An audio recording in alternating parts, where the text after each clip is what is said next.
আমি আজ অত্যন্ত দুঃখের বাক্রান্ত গভীরভাবে খুব উদ্বেগ নিয়ে আপনাদের সামনে কিছু গুরুত্বপূর্ণ বক্তব্য তুলে ধরতে এসেছি।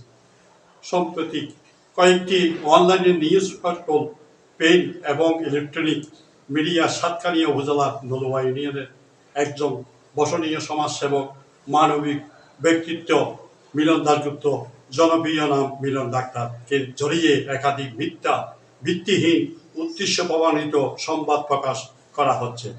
আমি এই বিভ্রান্তিকর, মানহানিকর প্রচারণা তীব্র প্রতিবাদ নিন্দা জানাচ্ছি।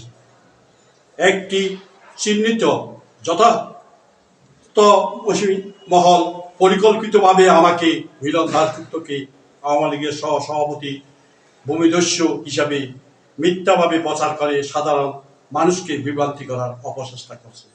আমি স্পষ্টভাবে জানিয়ে দিতে চাই, আমি মিলন দাশগুপ্ত দীর্ঘদিন ধরে এই অঞ্চলে মঠভোলা গ্রামের মানুষের পাশে দাঁড়িয়ে নিঃস্বার্থভাবে সমাজসেবা করে আসছি।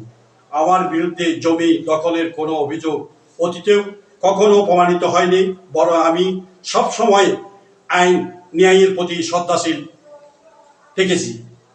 একটি মহল দীর্ঘদিন ধরে রাজনৈতিক প্রতিহিংসা চরিত্রতা করার জন্য আমার পরিবারের সম্মান নষ্ট করতে মরিয়া হয়ে দাঁড়িয়েছে।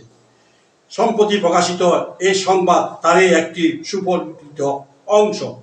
উল্লেখ যে ভূমি নিয়ে বিতর্ক তৈরি করা হয়েছে, সেটি দীর্ঘদিন ধরে দুই পক্ষের মধ্যে মালিকানা সংক্রান্ত একটি আইনি বিরোধ চলছে এবং বিষয়টি বর্তমান আদালতে বিচারাধীন। এই অবস্থায় আদালতের চূড়ান্ত না হওয়া পর্যন্ত কাকে ভূমি দখলের অভিযোগে অভিযুক্ত করা এবং কিংবা জনমত প্রভাবিত করা চেষ্টা অপবাদমূলক এবং নিন্দনীয়।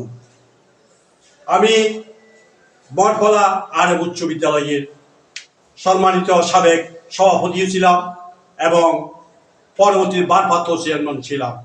আমি এমন কোনো ঘর নাই, এমন কোনো ফ্যামিলি নাই আমি চিকিৎসা করি নাই